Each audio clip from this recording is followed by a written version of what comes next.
E esse terceiro estudo nós vamos estudar sobre a Epístola aos Tessalonicenses, a igreja de Tessalonicenses. Então, convido os irmãos para abrir a palavra do Senhor em 1 Tessalonicenses, capítulo 1.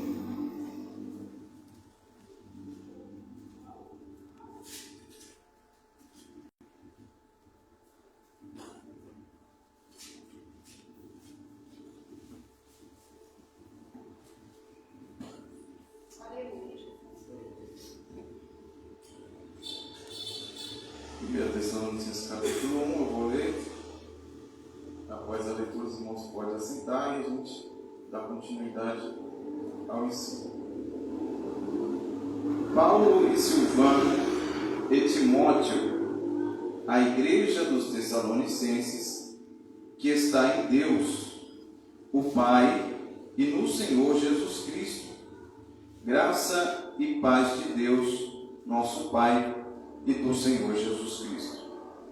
Sempre damos graças a Deus por vós, todos, fazendo menção de vós em nossas orações, lembrando-nos sem cessar da obra da vossa fé, do trabalho do amor e da paciência, da esperança em nosso Senhor Jesus Cristo, diante de nosso Deus e Pai. Sabendo, amados irmãos, que a vossa eleição é de Deus.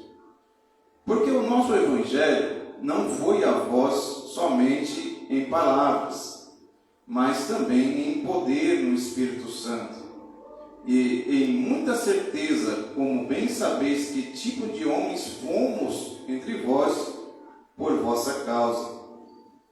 E vós foste feitos nossos seguidores e do Senhor, recebendo a palavra em muita aflição, com alegria no Espírito Santo, de maneira que fostes exemplo para todos os que creem na Macedônia e Acaia. Porque por vós soou a palavra do Senhor, não somente na Macedônia e Acaia, mas também em todos os lugares. A vossa fé para com Deus se espalhou, de tal maneira que já não temos necessidade de falar coisa alguma. Porque eles mesmos anunciam que de nós, que tipo de entrada tivemos para convosco, e como dos ídolos vos convertestes a Deus, para servir ao Deus vivo e verdadeiro.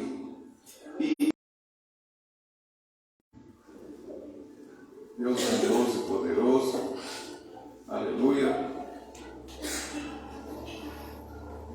Vamos aqui, né, mano, como já disse, diante de mais um culto, né? Culto esse a qual nós denominamos, né, da terça-feira, geralmente aos cultos de domingo, como culto de ensino, sendo esse culto de ensino um culto mais dinâmico, né? Onde focamos em trazer um assunto e discuti-lo, né? Aprendermos dele e destrinchar mesmo alguns assuntos, alguns conceitos, algumas palavras, né? Então, como os irmãos já conhecem, então quando houver uma dúvida, algo dentro do contexto que estamos estudando, né? Deus assim nos dando misericórdia, nós sanamos as dúvidas e depois prosseguimos adiante. Amém? Então, como se trata de um curso de ensino, eu sempre começo com meus estudos falando sobre ensino, né? Porque quando se fala de didática, nós estamos falando de um estudo ou de um ensino. Então, o que é didático? É aquilo que traz um estudo ou um ensino, né? E esse termo é um termo grego, né? Os irmãos que quiserem anotar, anota da forma que entender, depois vocês procuram no Google que vocês vão conseguir entender esse sentido, esse significado. Então vamos lá. Ele tem um sentido no grego, como se tratando de um termo grego, de didacte, com K no meio e K no final. Didacte. Ou também conhecido como didaskein, né? Didaskein, que é um termo usado quando se fala de ensino ou estudo. Nós vemos essa palavra ser usada quando Paulo está advertindo Timóteo, que ele fala acerca dos ensinamentos na igreja. Então ele usa essa palavra didaske, estudo ou ensino, né? Como já mencionei outras vezes, às vezes nós vemos citações de pregadores ou de alguns professores, ou de um bom leitor da Bíblia Sagrada, e nós vemos citações de palavras gregas, palavras hebraicas. Muitas das vezes, alguns não familiarizados com o termo, causam uma certa estranheza.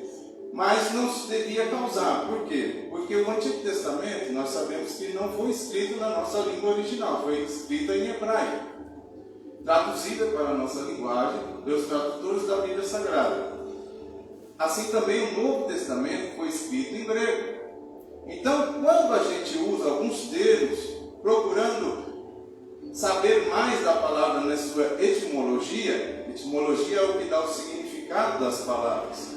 Então, quando nós procuramos saber mais da etimologia, logo nós vamos decorrer alguns significados dessas palavras em suas traduções originais, né? Para quê? Para ampliar o nosso conhecimento, para tornar mais fácil o nosso entendimento daquilo que a palavra está dizendo, certo? Então, aprendemos que didático é aquilo que traz um ensino ou um estudo, e a própria Bíblia nos ordena a sermos didáticos, né? A própria Bíblia nos ordena a estudarmos, a dedicarmos-nos ao conhecimento, ao saber, tanto das Escrituras Sagradas, que é a nossa fonte de salvação, quanto a outros conhecimentos, a outras coisas que nos traz sabedoria, né?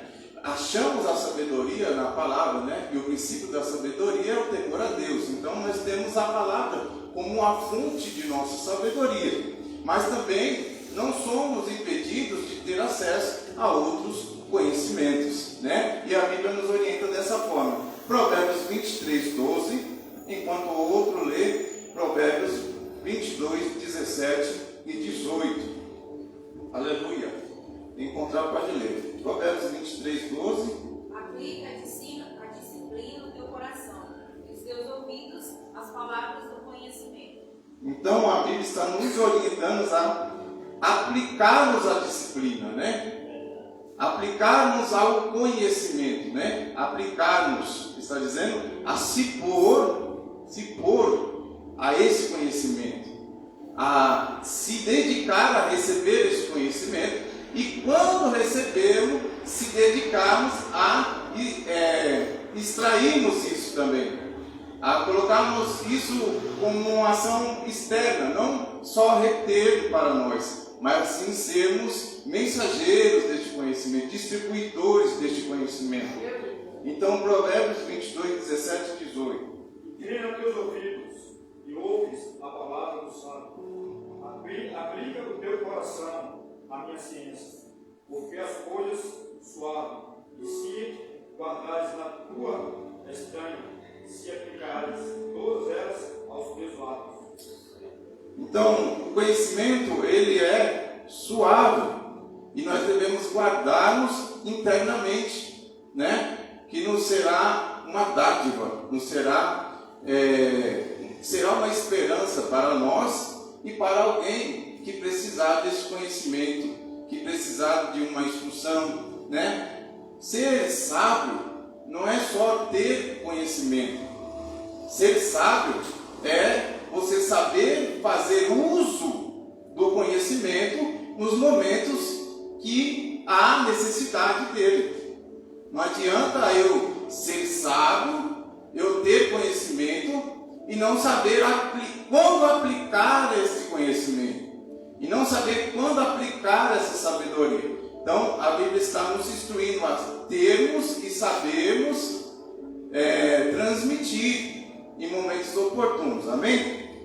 Então, nós vemos aqui algumas instruções sobre ensinamentos, sobre se aplicar ao conhecimento, né? E o conhecimento, como eu já disse, ele não deve só estar sob o nosso domínio, nós devemos também transmiti-lo, né? E é o que também nos ensina o apóstolo Paulo em Filipenses capítulo 4, versículo de número 9. Quem achar pode ler também. Filipenses 4, 9. Estas coisas que aprendestes e recebestes e ouvistes e vistes em mim, isso fazei, e o Deus de paz será convosco.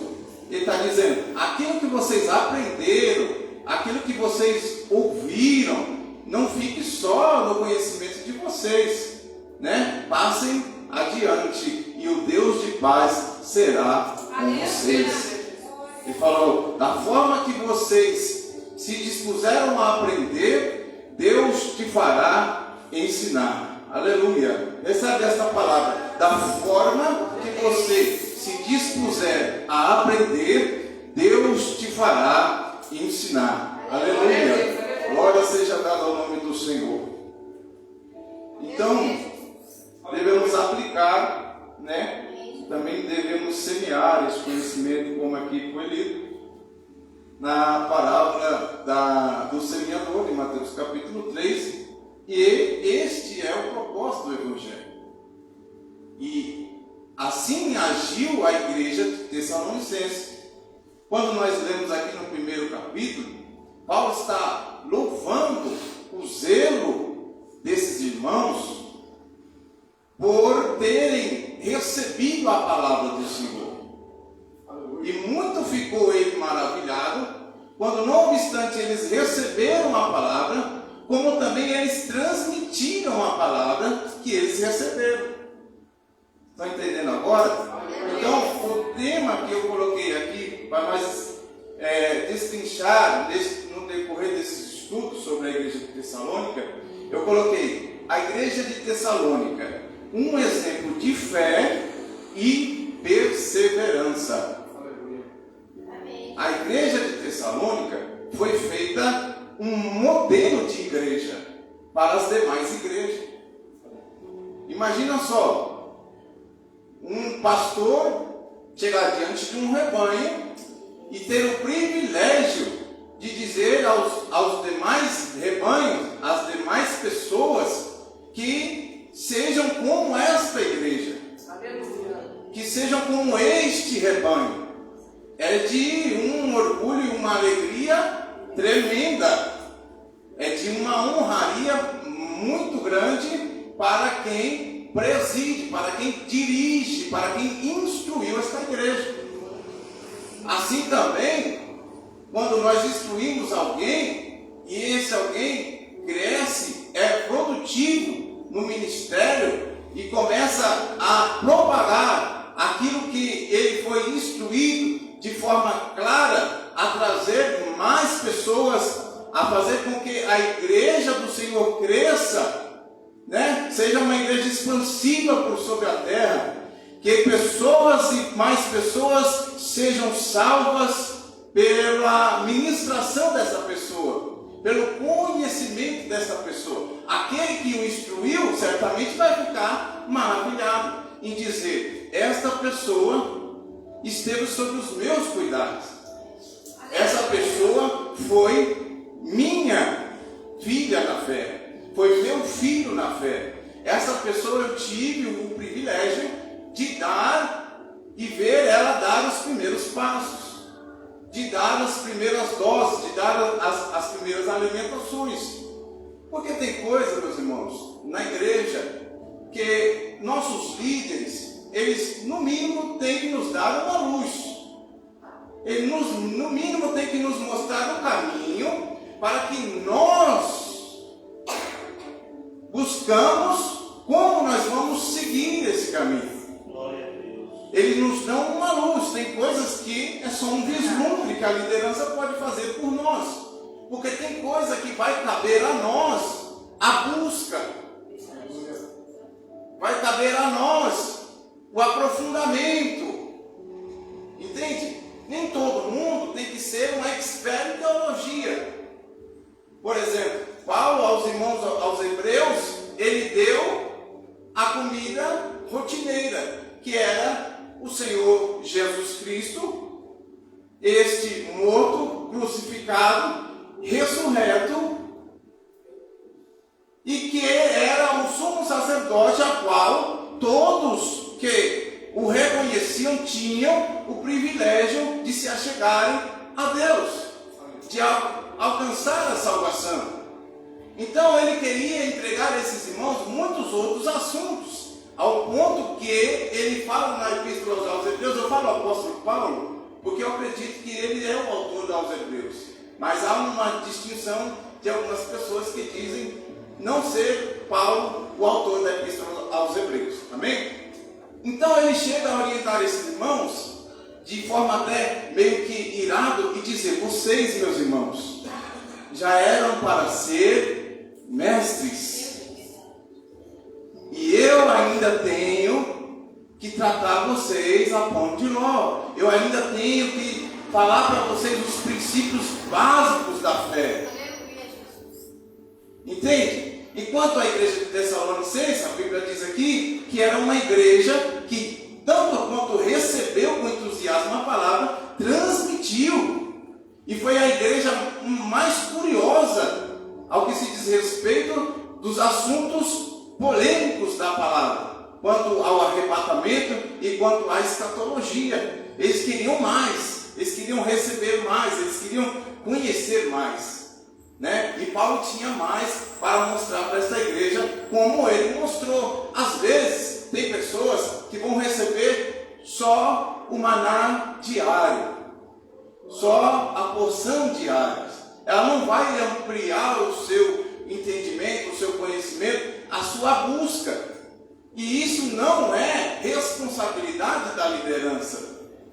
Entende? Se a pessoa demonstra só aquele desejo pequeno, só a necessidade daquela porção, ela vai receber só aquela porção. Mas nem todo mundo na igreja se contenta só com aquela porção. Às vezes acontece de a própria liderança ter um limite no conhecimento e dar aquilo que ela recebeu a essa pessoa com muita honra, com muito zelo e muito cuidado. Mas às vezes para ela parece pouco, pelas inquietações que ela tem, pelas perguntas que ela tem, e ela quer resposta. Então ela vai buscar ampliar o seu conhecimento. Eu falo porque aconteceu comigo. É problema da minha liderança? Não. Paulo certa vez ele falou para os irmãos: ao que nós chegamos, a isso eu instruí vocês. Então foi até aqui que eu pude instruí-los. Entende? Tem situações e situações, né? Às vezes a liderança vai ter muito para passar e o interesse vai ser pouco.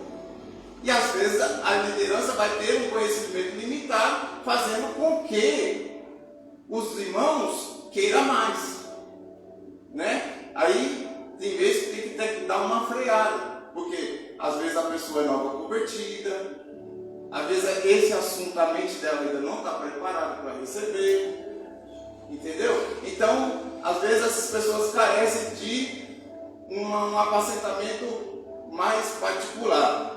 Mas sigamos aqui no que Paulo diz a esses irmãos, que foram tanto receptores da palavra, como foram mensageiros da palavra, né? Nós vemos aqui nossa irmã no domingo trazer algo semelhante, né? Quando, dentro da sutileza, faz tempo que eu não ouvia uma mensagem assim, né? Por conhecer os nossos irmãos da África e o fervor pentecostal, eu já até pensei, né, que ia ser aquela coisa pentecostal, mas eu fiquei muito maravilhado com a sutileza da palavra e a eficácia da palavra que ela trouxe para nós.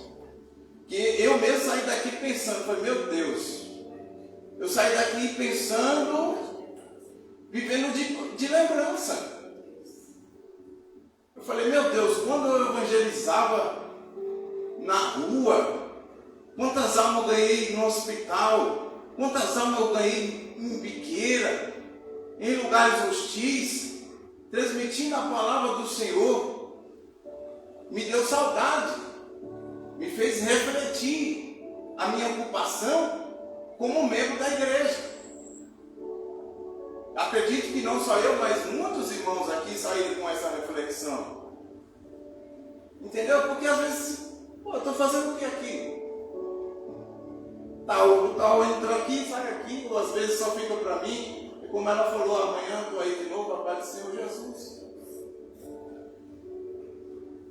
E não é assim. Desde o princípio, Deus não queria assim. Ele chamou ali um povo, fez ali um homem para ser seus representantes. Não vou entrar nesse mérito. Porque Deus sempre quis uma linhagem de representantes dele na terra, de propagadores da sua palavra. Deus está e sempre esteve à procura de verdadeiros atalaias, de verdadeiros mensageiros, de pessoas não egoístas. Por que não egoísta? Porque é muito egoísmo da nossa parte quando nós recebemos esta orientação e a retemos só para nós. E o que maravilhou a igreja de Tessalônica foi isso, que Paulo percebeu que eles não só receberam a palavra de bom grado, mas transmitiam a palavra de bom grado. Ao redor, todos conheciam a fama dos tessalonicenses, na cidade de Tessalônica. A fama foi propagada. Por quê? Porque eles receberam esse conhecimento e se aplicaram a esse conhecimento. Eles se converteram a esse conhecimento. Eles se converteram a esta orientação. Não só aprenderam, mas se capacitaram para transmitir esta orientação, transmitir esse conhecimento. Aleluia! Por isso, glória seja dada ao nome do Senhor por a igreja de Tessalônica. Uma igreja, como eu coloquei aqui no tema, uma igreja de exemplo e fé e perseverança. Aleluia! E nós vamos ver isso no decorrer dos capítulos e nas próximas aulas, conforme a gente for encerrando. Então eu coloquei aqui, meus irmãos, como se trata de uma epístola, Paulo ele é sempre muito detalhista, até porque quando ele escreve uma carta para uma determinada igreja, ele vai tratar de necessidades da igreja. E geralmente, quando ele escrevia, é porque havia-se já muita urgência para que fosse escrita. Havia-se muita necessidade para que fosse escrita essa carta.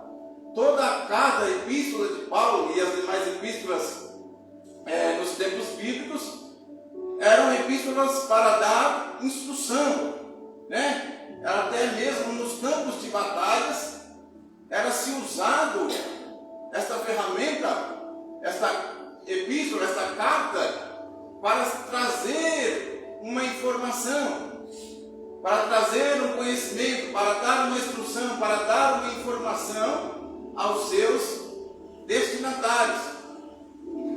Então, Paulo, quando escreve para os irmãos, tanto os tessalônicos, quanto para Timóteo, quanto para os irmãos aos Gálatas, quanto para a igreja de Filipos, quanto para o Filemon, tanto para os romanos, ele escreve porque ele não podia estar lá de forma presente, de forma física.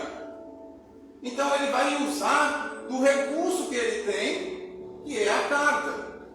Quando ele não podia estar, ele enviava obreiros, e esses obreiros, por exemplo, como Silas, Barnabé, Timóteo, Tito, eram homens que ele enviava para entender a necessidade da igreja nos assuntos quais ele precisava as instruir.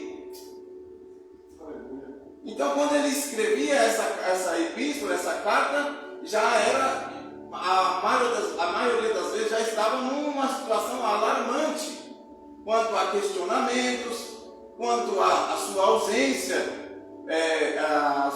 ali na vida desses irmãos. Então ele, eu preciso escrever essa carta, eu preciso orientar esses irmãos, eu preciso tirar essa turbulência do meio do corpo de Cristo e trazer ali para eles uma solução, uma orientação. Eu preciso trazer a paz ao coração deles. Glória a Deus.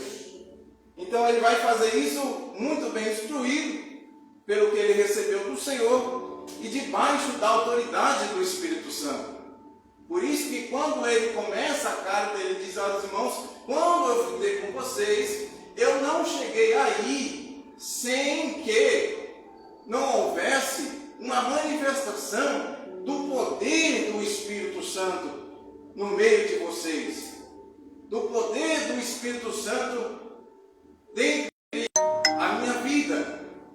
Ele está dizendo: quando eu cheguei aí, eu vos dei a orientação dos céus, eu vos dei a orientação cuja qual eu sou também subordinado, eu vos dei a revelação que eu recebi. Aleluia, nós vemos isso em Coríntios quando ele diz: porque eu recebi do Senhor o que eu também vos ensinei. Aleluia. Então ele foi uma pessoa instruída para instruir. Aleluia. E hoje também nós temos esta oportunidade de sermos instruídos para instruirmos. Assim como a Bíblia nos diz em Coríntios que somos consolados, já preguei isso aqui, para consolar. Assim como o Senhor Jesus Cristo diz que os que usam de misericórdia alcançarão misericórdia. Assim como o Senhor Jesus Cristo disse que o que você quer que os homens façam a você, faça vocês a Ele. É uma dinâmica que o Senhor está nos ensinando. Aleluia! Não podemos reter o dom, a manifestação e o poder do Espírito Santo sobre nossas vidas. Aleluia. Temos que transmiti-lo. Aleluia. Temos que aplicá-lo. Aleluia. Glória a Deus. Então, meus irmãos, era isso o entusiasmo de Paulo. Era esse o entusiasmo de Paulo ao escrever a carta. Quando ele recebe a orientação de Timóteo sobre esta igreja, ele fica surpreso e fica maravilhado. Por quê? Porque Paulo, nós vamos ver isso nos demais estudos, passou pouco tempo nessa igreja, de forma que esta igreja aqui não teve um apacentamento duradouro fisicamente de Paulo. A ausência de Paulo nessa igreja foi grandíssima, por N motivos, e nós vamos ver porque Paulo ficou tão ausente da igreja dos Tessalonicenses. Essa igreja aqui não foi uma igreja privilegiada, que tinha um pastor ali 24 horas para eles. Uma igreja que desde o começo aprendeu a se virar. Meu Deus, aleluia. Uma igreja que se dedicou aos ensinamentos do seu líder, que recebeu a palavra do Senhor, que procurou avivar essa palavra a cada dia em suas vidas, Aleluia. a se manterem em pé, a se manterem firmes na fé, dentro daquilo que eles já tinham sido orientados. Então Paulo fica feliz por quê? Porque primeiro ele não estava lá com esses irmãos, e ele recebeu uma boa notícia da parte de Timóteo, quando foi visitar esses irmãos, que esses irmãos aqui não só receberam a palavra, como também eram um exemplo de fé e perseverança. Aleluia! Aleluia. Glória seja dada ao nome do Senhor. Então Paulo, ele vai usar dessa ferramenta para dar instrução, como se fosse hoje. Se alguém diz: o apóstolo Paulo Você acha que o apóstolo Paulo não ia lançar a mão das ferramentas que nós temos hoje, da internet? Claro que ele ia, irmão. Se ele usou, essa aqui é a tecnologia da época, era a carta. Então, se ele tivesse hoje no nosso meio, é claro que Paulo usaria das ferramentas para quê? Para edificar os irmãos. Imagina só, eu lembro quando começou o WhatsApp, muita pessoa relutou, eu fui um dessas pessoas, até que eu li a palavra do Senhor, e lá em Tito a Bíblia diz assim: para o impuro, tudo é impuro. Aqui vai entrar toda essa questão tecnológica. Por quê? Porque tem gente que sabe ter e tem. Meu Deus, essa é verdade. E para quem não sabe ter, Jesus disse: é melhor que não tenha.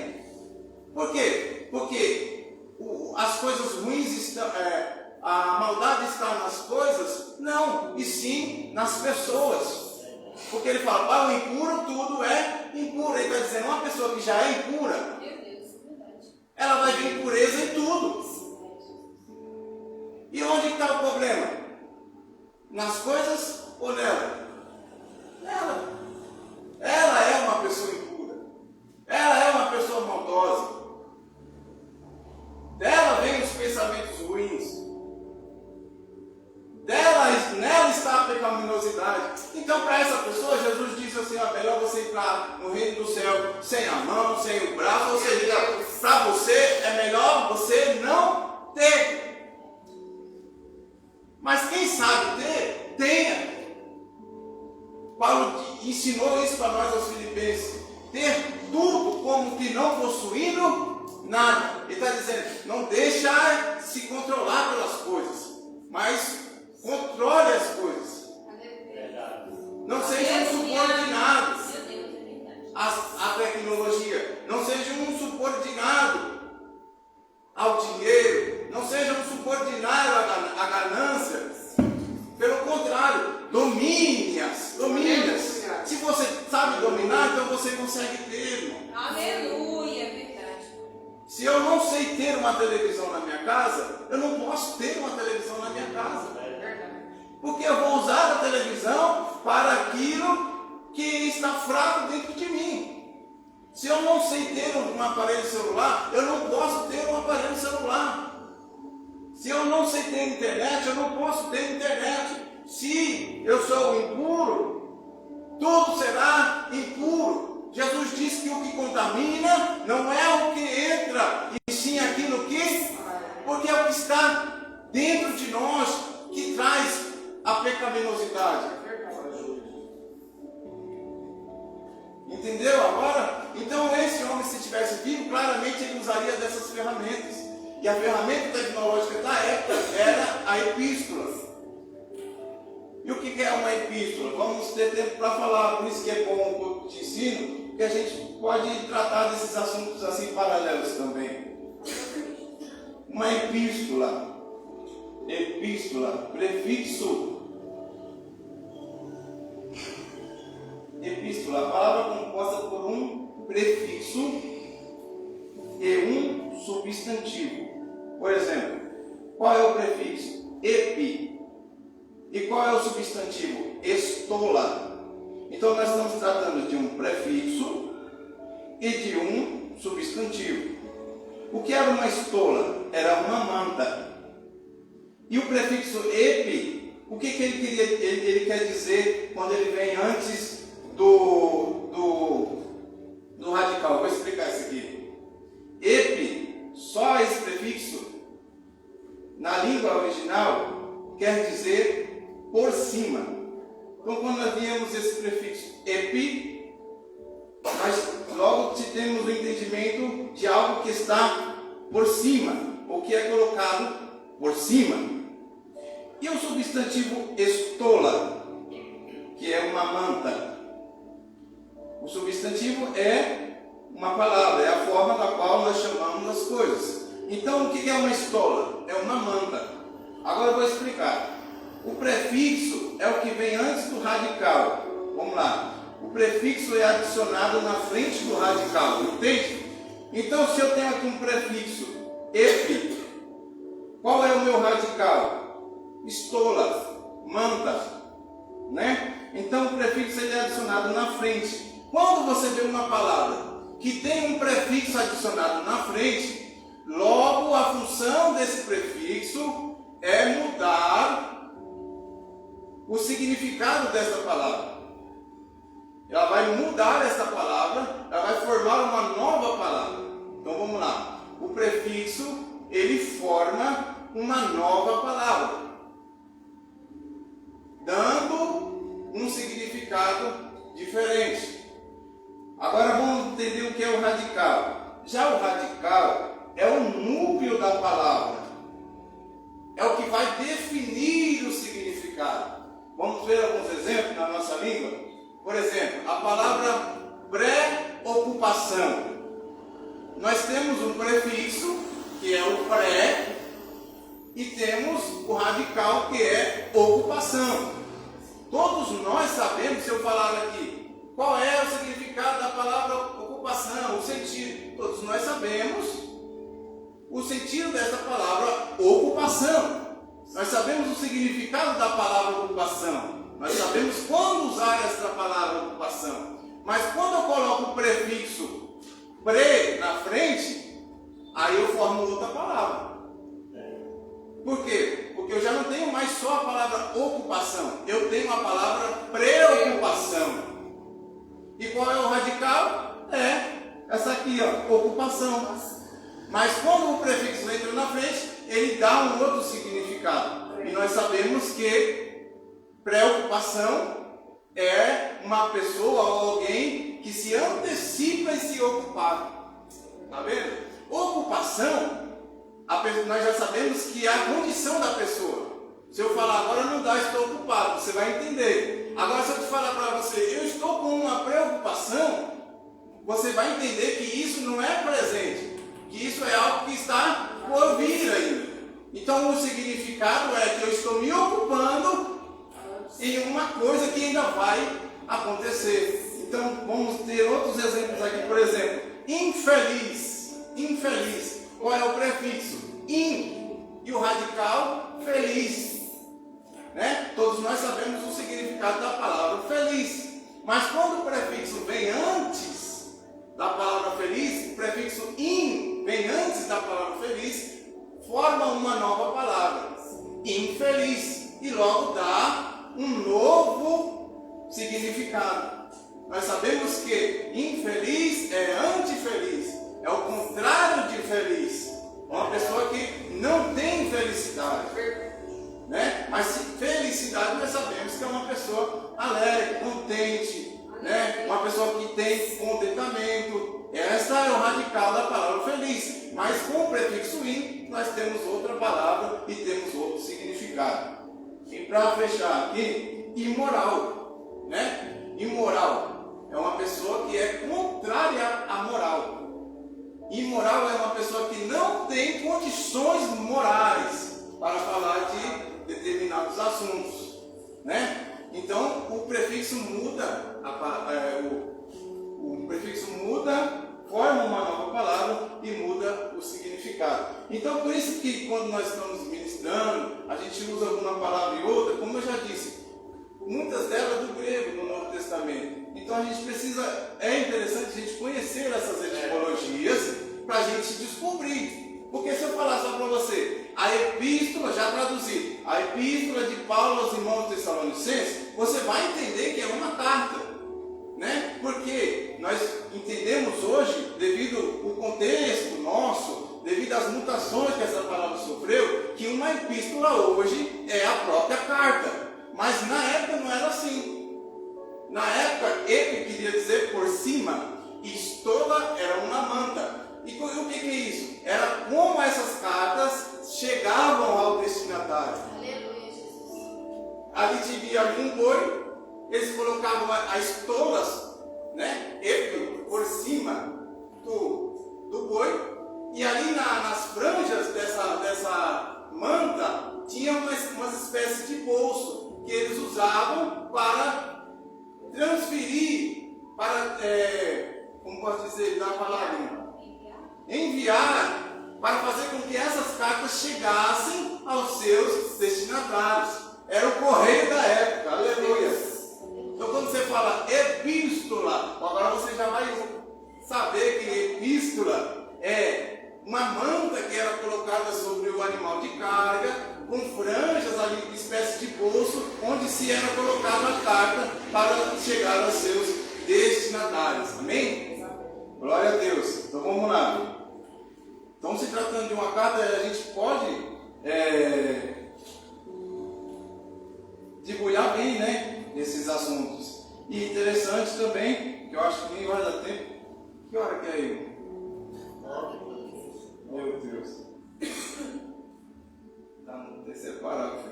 Eu vou terminar aqui. Daí a gente continua na próxima e a outra que já está pronto também, graças a Deus. Então vamos só terminar essa questão da epístola aqui, para não ficar ponta solta. Então, como essa palavra foi muito usada, epístola, ela passou a, de fato, se referir a uma carta escrita, né? Então, quando o termo era chegado como epístola, as pessoas já entendiam que se referia a uma carta, de tanto que o termo foi usado, né? Então, hoje não é correto a gente falar a epístola de Paulo aos Hebreus, a epístola de... Nós sabemos que ele se refere à escrita, né? A carta. Então, como toda boa carta, né? Ela tem um emissor. Toda carta ela tem um emissor. O que é o emissor? É a pessoa que está emitindo aquilo, né? É aquela pessoa que está escrevendo, que está transmitindo uma mensagem. Esse é o emissor. E ele tem o seu público-alvo, né?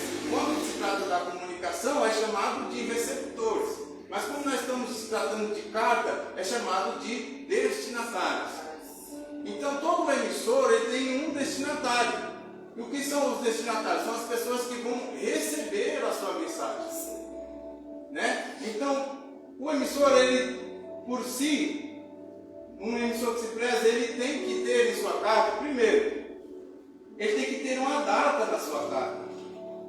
Ao escrever a carta, ele deve ser utilizado de data e o seu local, né? Nós aprendemos na escola, né, que chamava, pelo menos na minha época, chamava cabeçalho, né?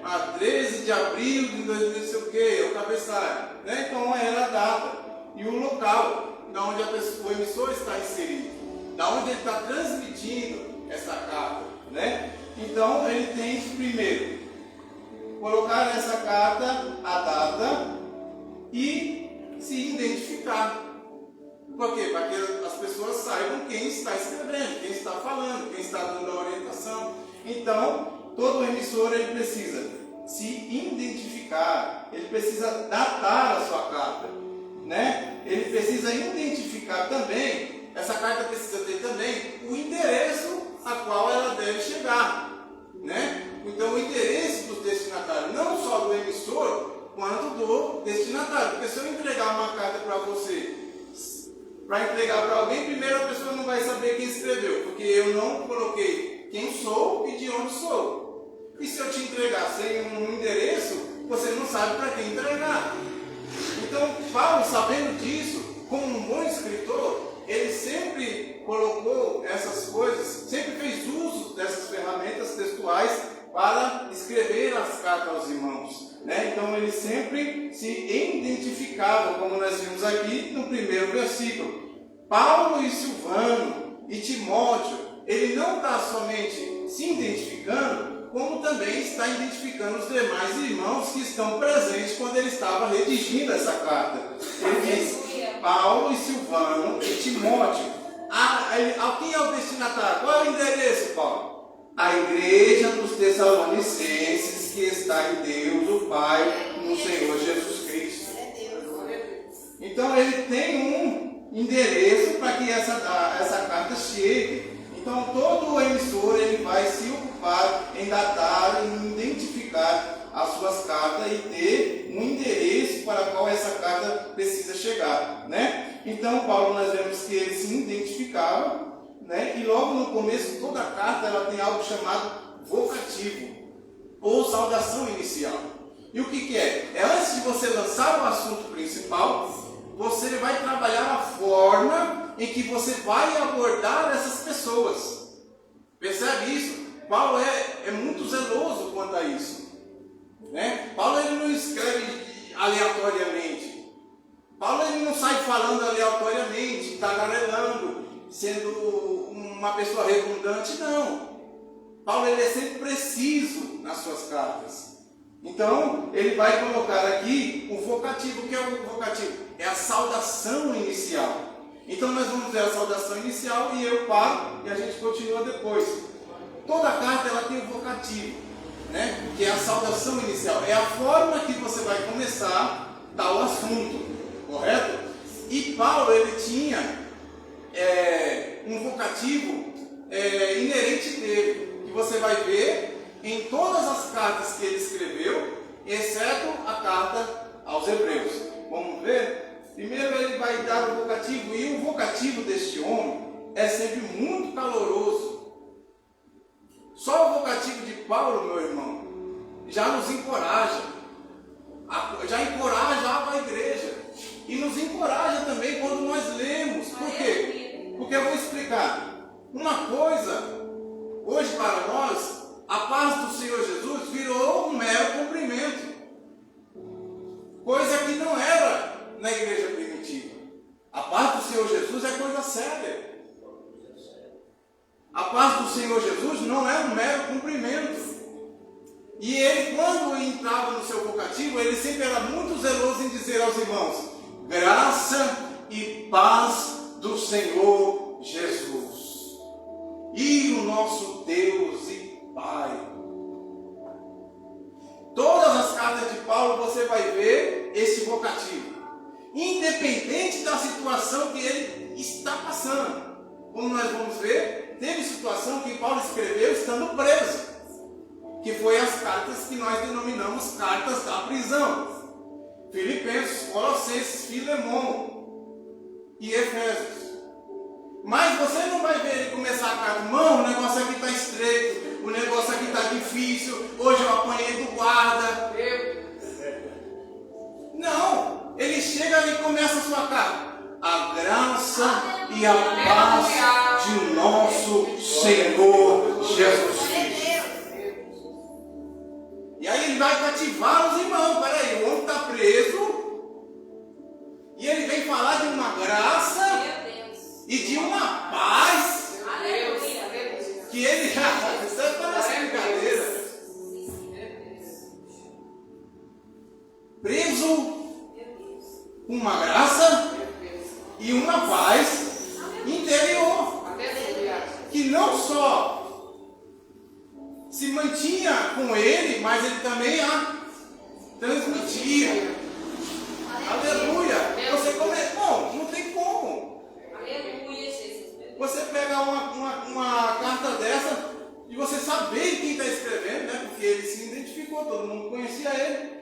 E saber a situação que esse homem está e ver o seu vocativo: a graça e a paz do Senhor Jesus.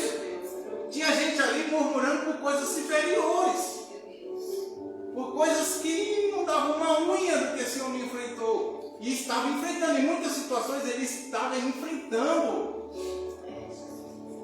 Como ele escreveu em Coríntios, algumas situações, irmãos, que foram acima da nossa capacidade de suportar. Mas ele não começou dizendo isso, ele começou dizendo em 1 Coríntios: a graça e a paz do nosso Senhor Jesus esteja com vocês. 2 Coríntios: a graça e a paz do nosso Senhor Jesus que esteja com vocês. 1 Timóteo: a graça e a paz do nosso Senhor Jesus esteja com vocês. 2 Timóteo capítulo 1: a graça e a paz do nosso Senhor Jesus esteja com vocês. 1 Tessalonicenses capítulo 1, versículo 1: a graça e a paz do nosso Senhor Jesus esteja com vocês. 2 Tessalonicenses capítulo 1, verso 1: a graça e a paz do nosso Senhor Jesus esteja com vocês. Filipenses capítulo 1, versículo 1: a graça e a paz do nosso Senhor Jesus esteja com vocês.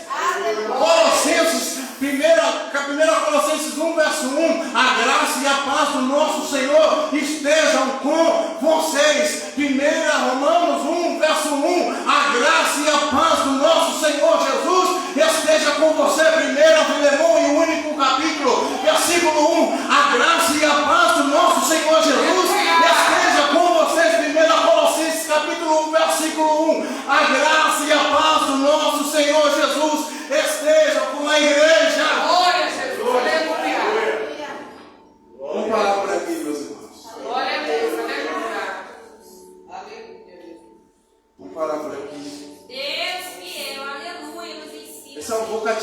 homem. Meu Deus. É só uma saudação inicial do homem, imagina. Meu Deus.